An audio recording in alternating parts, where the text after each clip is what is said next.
Welcome to Lodging Leaders, the podcast where we explore what it truly takes to lead, thrive, and create lasting impact. I'm Adaeze Iloeje-Udeogalanya, a TEDx speaker, a leadership strategist, and the founder of African Women in STEM. While many episodes feature conversations with innovators, trailblazers, and leaders from around the world, today's episode is a solo reflection, a space for us to slow down and explore a leadership, visibility, or career insight together. These episodes are designed to help you learn, unlearn, and walk away with grounded perspective and practical takeaways you can apply in real life. So if you're ready to lead with intention, if you're ready to amplify your voice, and if you're ready to grow with clarity over time, you are in the right place. Let's get into today's episode. I want you to grab a pen for this one, or you can open up your notes app. That's if you're not driving, please. Because I'll be dropping a lot of nuggets on today's episode. Today, we're going to do some math. Okay? So, whether you love math in school or not, you should be excited about this one. Because again, we're women in STEM. We like to focus on facts and figures. We like to be able to prove our, whatever we are thinking or guessing with actual numbers. And that makes a lot of sense for us. So I want to ask you, have you ever sat down to calculate the costs of being underpaid or underpromoted? And if you have, wonderful. I also want you to consider that when you're calculating this, you need to go beyond the particular year or the particular season or period of time. Let's say it happens twice a year, for example. You need to go beyond the particular time that you missed out on any of this and calculate the loss over time. Because one thing it does is that it compounds. If over time you've been aware of the problem, but you never quantified it, then today you have an incredible opportunity to do so. I say this because if you listen to me all the time, I always say in my TEDx talk, in my coaching, when I help women build relationships, leverage relationships for their career success, I always say the fundamental thing is awareness, because awareness is the foundation that will help you come up with real solutions or will help you succeed at whatever it is that you're trying to do. So welcome to Lodging Leaders. Today we're going to talk about what staying when you are or losing opportunities is actually costing you. Because like it or not, this issue is both a career conversation and a money conversation. I know as women we like to separate the two, but in reality, we really can't. All right? I want to tell a story about what happened to my friend recently. So, this market has been crazy for the last year and a half, 2 years or whatever. And she's been looking for a job. But one of the conversations we had is because I believe strongly in the power of relationships. And I've made research proves that you'll have a higher chance of getting a job through your network, through the relationships that you have. Again, 85% of jobs are gotten through your network, and 70% of jobs are never posted in the first place. So what does that mean? It means that somebody tells somebody and then the job happens. So one thing that we agreed on was that it has to be easy. She's going to get a job in the easiest way possible. Of course, we went with building a personal brand and going out there on LinkedIn to build those connections as you apply. But we also focused on tapping into her already existing network. So that this opportunity comes up with a client that she worked for. And it was just incredible. It was just the best thing ever because she technically walked into this job. But anyway, the process was what every woman would dream of, right? What anybody would dream of. It just made sense because some people that know you, they know your work, they know where you bring to the table.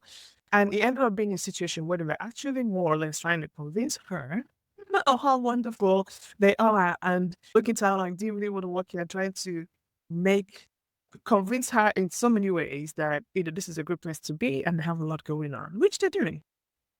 Now comes the part which, in my 20 years experience, it's always been the thing that I still just more than understand.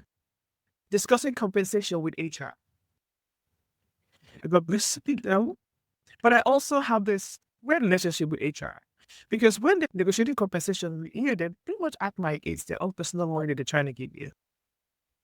So my friend was advocating for herself, as she should, because we went into this, we talked about negotiation, we worked on her negotiation skills, and she showed up with her research in hand and what she wanted, and she knew what she was going to get out of this.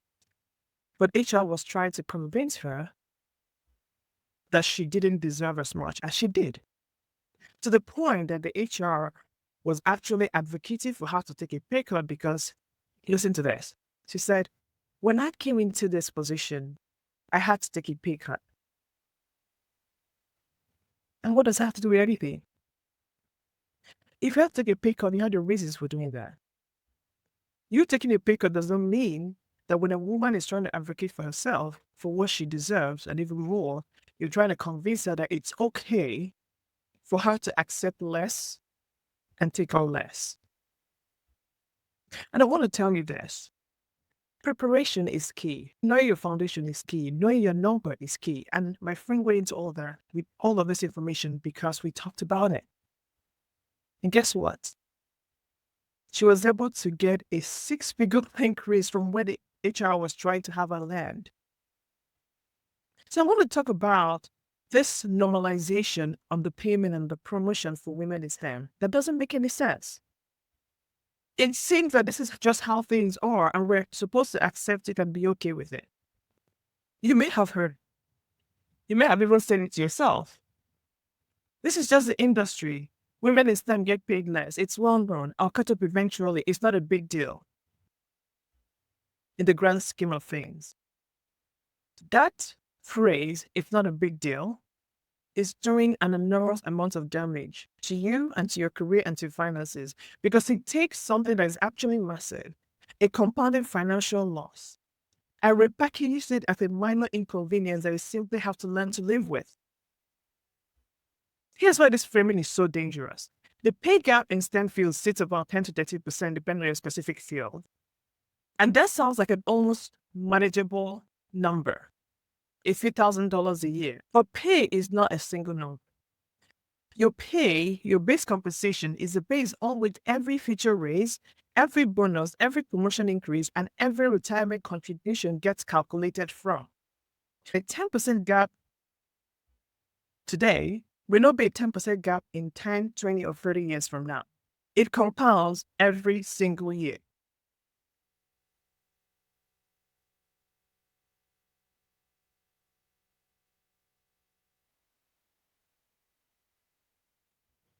On the promotion compounds even more, because every promotion you do not get is not just a base pay increase, it's years spent at a lower band with lower pension, 401k contributions or retirement contributions, with less negotiating leverage for your next role, because your next employer benchmarks against what you're already making. So you're not just losing money the year that it happens.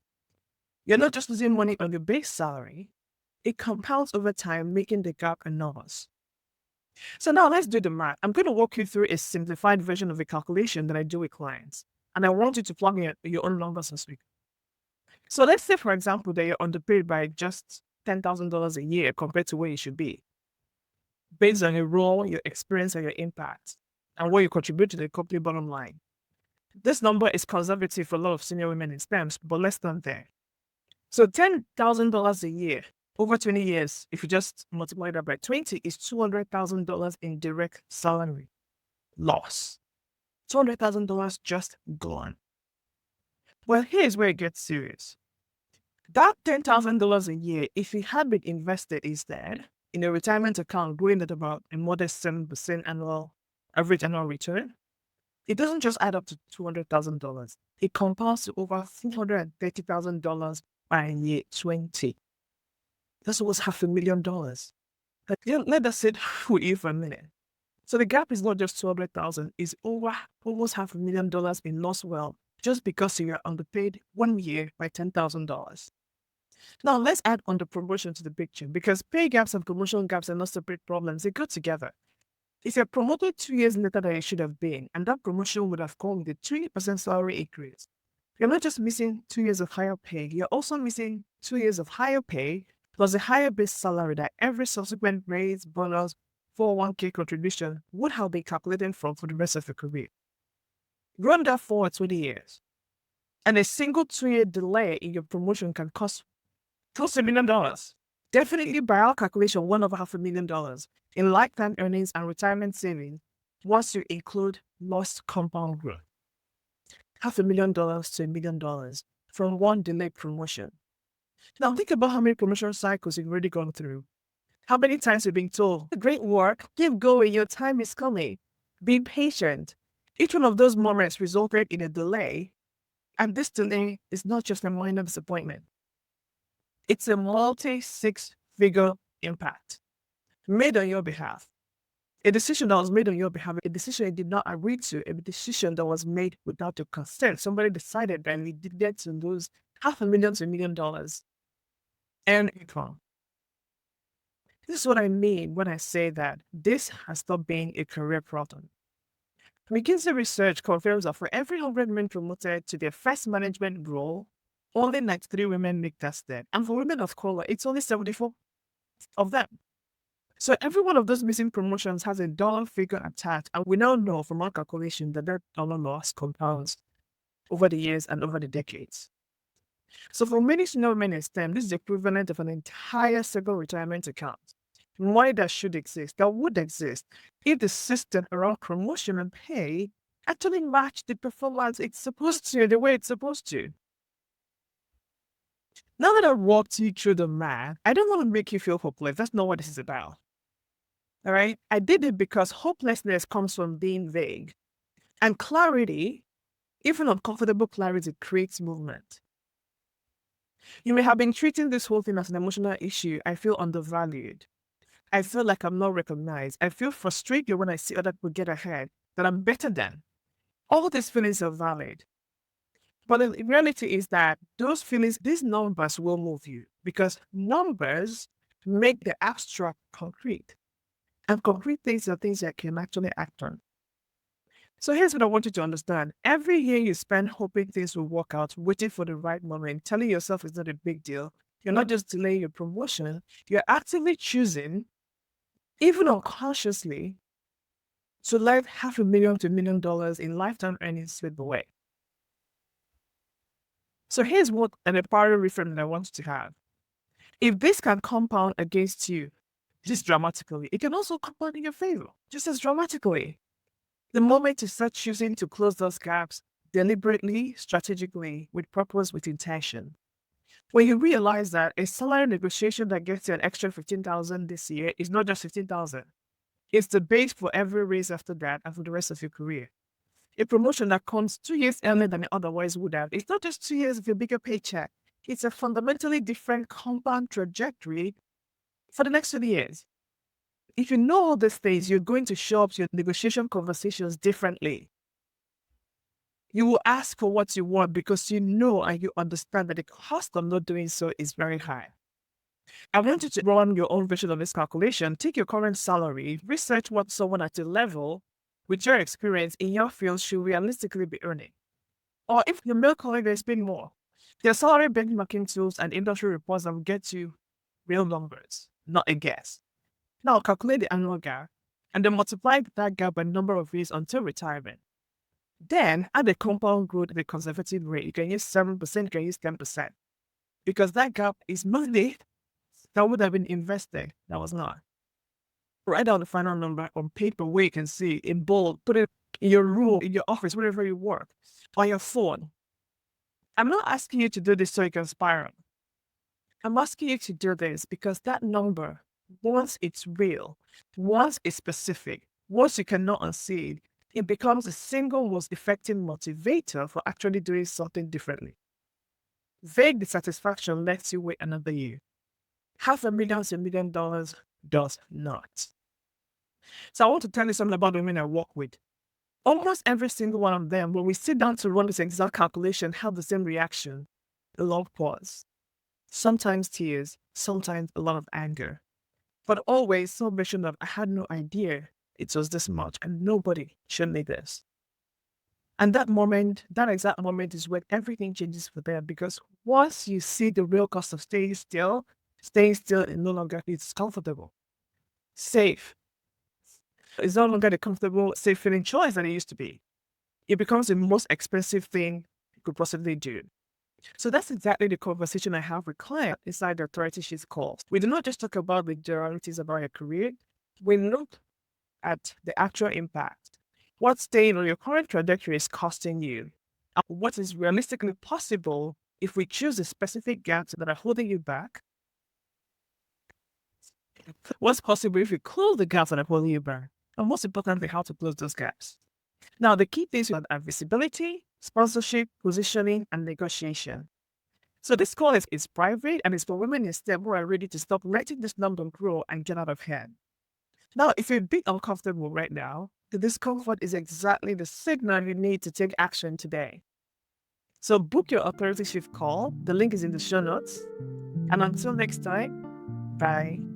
If you have learned something today or feel inspired by this episode, I will love and appreciate it if you'll leave a review on the Launch Your Leaders podcast.